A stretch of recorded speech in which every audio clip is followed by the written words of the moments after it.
It's a family party. It's a family party. It's a family party. It's a family party.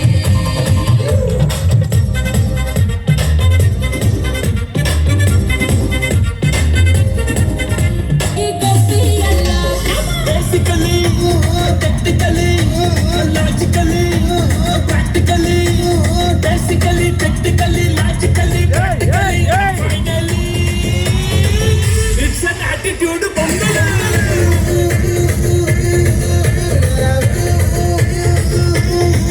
It's a blockbuster bungalow.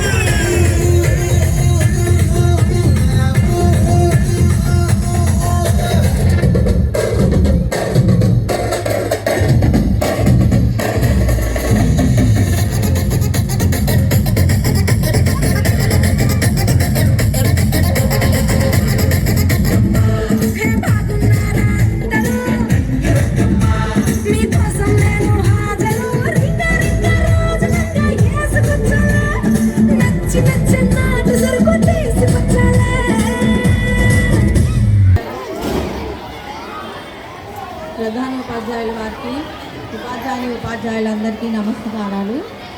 విద్యార్థులందరికీ ఆశీస్సులు.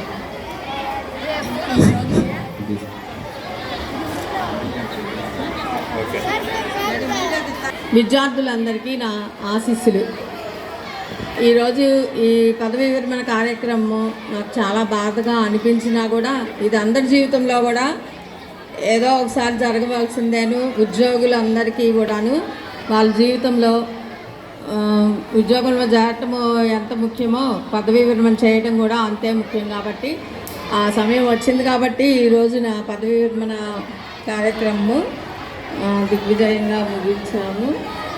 ఇలా నేను ఉద్యోగంలో join అయ్యి ఇప్పటికి 40 సంవత్సరాలు పూర్తి 39 సంవత్సరాలు పూర్తి చేసుకొని 40వ సంవత్సరం జరుగుతుంది.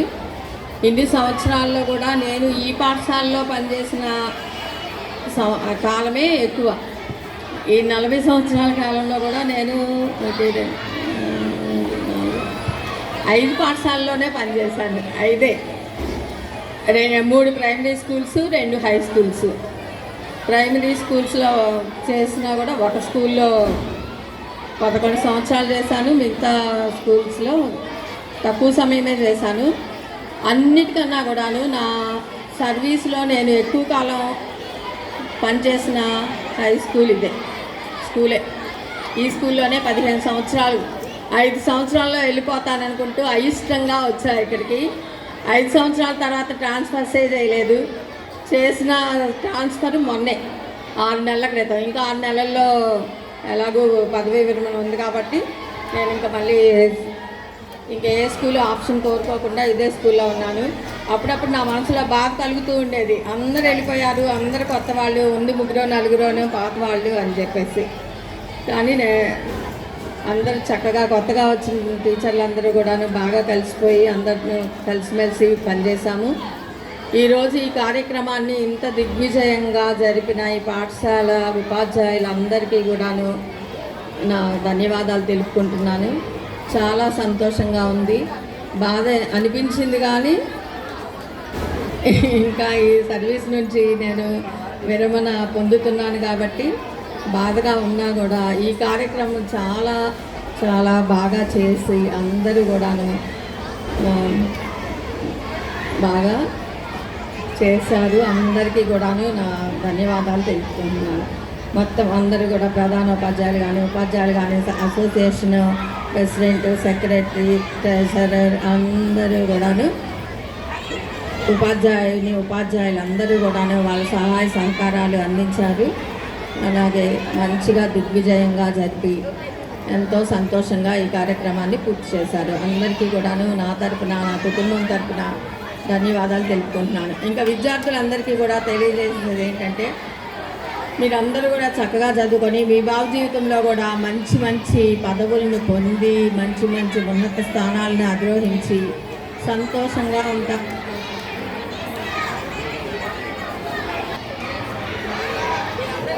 కదా. నాకు 2 అమ్మాయిలు. అబ్బాయిలు లేరు, ఒక అబ్బాయి ఉంటే బాగుండు బాగుండు అని అందరూ అంటూ ఉండేవాళ్ళు. కానీ వచ్చిన అల్లుళ్ళు నాకు కొడుకుల కన్నా ఎక్కువగా వాళ్ళు అంత మంచి కోఆపరేషన్ తోటి చక్కగా చూసుకుంటారు, మంచిగా కలిసిమెలిసి ఉంటారు మాతోటి. వాళ్ళు మాట్లాడిన విషయాలు విన్నారు కదా, వాళ్ళిద్దరూ కూడా నా కొడుకుల కన్నా ఎక్కువే. కొడుకులు లేరనే లోటును తీర్చారు.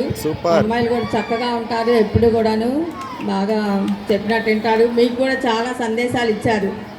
ఏమని చెప్పారు విన్నారా? ఎప్పుడు కూడా పెద్దలని, తల్లిదండ్రుల్ని, గురువులని గౌరవించాలి అని చెప్పారు. అది గుర్తుపెట్టుకోండి. లైఫ్లో ఎప్పుడైనా ఏదైనా మనం సాధించాలన్నా, మంచి స్థితికి వెళ్ళాలి అన్నా కూడా మనకు వినయ విధేయతలు అనేవి ముఖ్యం. అవి ఉన్నప్పుడే మనం ఎప్పుడైనా ఎంత చదువుకున్నా కూడా మనం మంచి స్థితికి వెళ్ళాలి అని అంటే మన దగ్గర ముందు వినయం ఉండాలి. విద్య వినయేన శోభతే అంటారు. అంటే ఏంటి, మనం ఎంత చదువుకున్నా కూడా మనకు వినయం ఉంటేనే అది శోభిల్లుతుందన్నమాట. అందరూ కూడా మంచిగా మనం చెప్పుకోవాలి అంటే ముందు మన దగ్గర వినయం అనేది ఉండాలి. మా అమ్మాయిలు మాట్లాడిన విషయాల్లో మీరు అవి గ్రహించి ఉంటారని అనుకుంటున్నాను. మేము ఈ స్థితికి రావాలంటే ఇప్పుడు నేనే కాదు, ఇక్కడ ఉన్న చాలామంది ఉపాధ్యాయులు కానీ ఎవరైనా సరే ఒక ఉన్నత స్థితికి రావాలి అంటే చిన్నప్పటి నుండి ఎంతో కష్టపడి పనిచేస్తేనే కానీ మనము మంచి స్థితికి చేరుకోలేము. కష్టం లేకుండా ఏది కూడా సాధించలేము అన్నమాట. కష్టపడితేనే దేన్నైనా మనము పొందగలుగుతాము. కష్టం లేకుండా ఊరికే ఏది రాదు. ఏ పని చేయకుండా ఏదైనా మనకు వచ్చేస్తుందా? రాదు. మేము చిన్నప్పుడు చదువుకోవాలి అంటే మా ఇంట్లో కరెంట్ లైట్ కూడా లేదు. ఇప్పుడు మీకు అన్ని సౌకర్యాలు ఉన్నాయి. మేము లైటు లాంతర్లు అంటారు కదా, ఇప్పుడు మీకు అవి తెలియని కూడా తెలియదు. అలాంటివి వెలిగించుకొని చదువుకునే వాళ్ళం. చదువుకునే సమయంలో ఎక్కడికన్నా స్కూల్కి వెళ్ళాలంటే 2 మైళ్ళు నడిచి స్కూల్కి వెళ్ళేవాళ్ళం. మేము 7th క్లాస్ వరకు మా స్కూల్లోనే చదువుకున్నా, మా ఊర్లోనే చదువుకున్నా.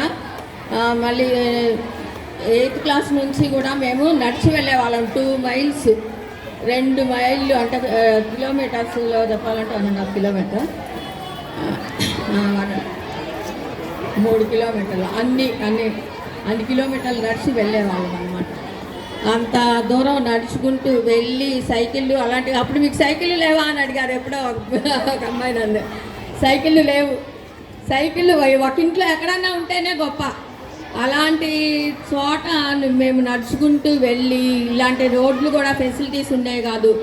నడిస్తే వర్షం వస్తే బురద, కాళ్ళకి చెప్పులేసుకునే వాళ్ళం కాదు. బురదలో కాళ్ళకి ముళ్ళు గుచ్చుకునేవి. మళ్ళీ ఆ ముళ్ళు తీయించుకుంటూ అసలు అంత కష్టపడి చదువుకున్నాం అన్నమాట. ఆ రోజుల్లో మేము చదువుకుంటేనే ఏదైనా సాధించగలము. కష్టపడితే మీకు అన్ని సౌకర్యాలు వస్తున్నాయి, ఇబ్బందులు లేకుండా చదువుకోవచ్చు. మంచిగా చదువుకొని అందరూ కూడాను ఉన్నత స్థితికి వెళ్ళాలని కోరుకుంటూ ఈరోజు ఈ కార్యక్రమాన్ని ఇంత దిగ్విజయంగా జరిపిన ఈ పాఠశాల ఉపాధ్యాయులందరికీ కూడాను పేరు పేరున ధన్యవాదాలు తెలుపుకుంటూ ముగిస్తున్నాను.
It's a family party.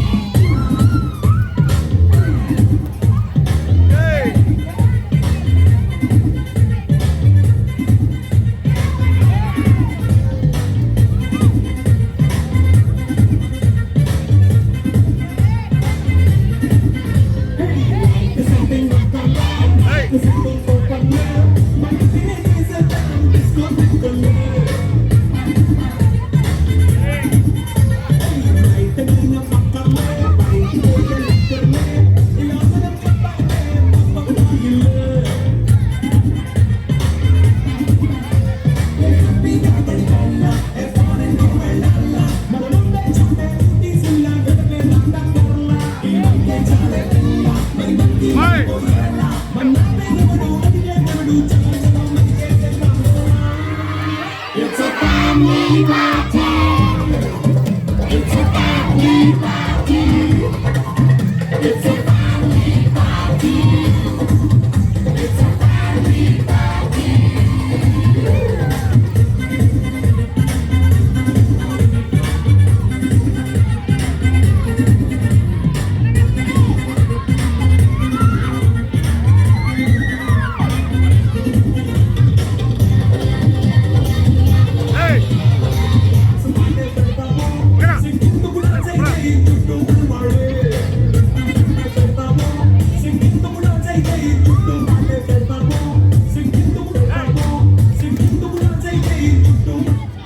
Madam ముందు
సింధు మీద సిందేసి సింగు మంటేనమ్మా